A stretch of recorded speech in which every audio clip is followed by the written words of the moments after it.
Questa è la Serie B-Win. Per la sesta giornata della Serie B-Win, a Leuganeo il Padova va a caccia della continuità dopo il 3-2 sulla Reggina. Dall'altra parte c'è un Empoli in piena crisi, ancora fermo a quota 1.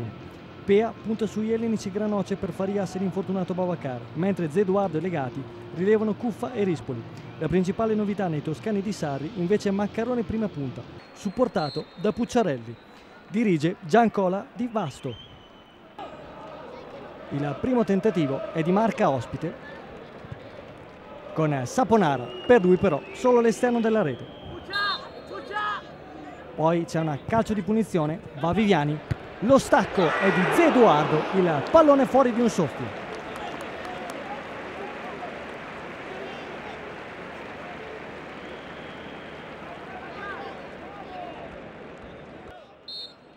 Al 39esimo, la magia di Federico Viviani, pallone sotto la traversa e Padova in vantaggio.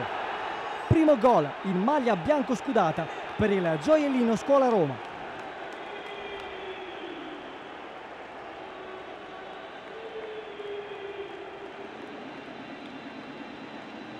Possiamo riapprezzare la prodezza di Federico Viviani. Padova 1, Empoli 0 al minuto 39.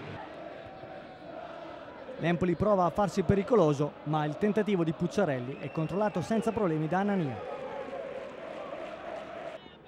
Squadre al riposo sull'1-0. La ripresa parte con un Empoli subito convinto in avanti. Il sinistro è di Moro e Anania si allunga in calcio d'angolo. Dalla battuta il pallone lungo Ferreira, Anania, Saponara cerca la sforbiciata, non la trova e Cristiano non riesce a controllare un pallone molto insidioso. Padova ancora in avanti con Viviani che ha lo spazio per caricare il destro, lo prova e il pallone in rete. Il 2-0 del Padova, ancora lui, ancora Federico Viviani.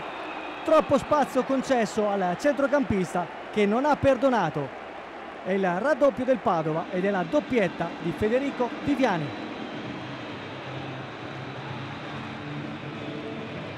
L'Empoli ci prova con una punizione di Valdifiori, il pallone dentro dove Pratali non crea grossi problemi ad Anania. Empoli ancora in avanti, Regini dentro per Cori, Anania ancora una volta facile.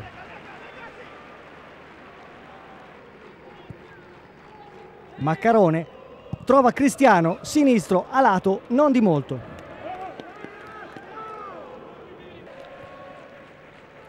E Galli che cerca la soluzione dalla distanza nel finale.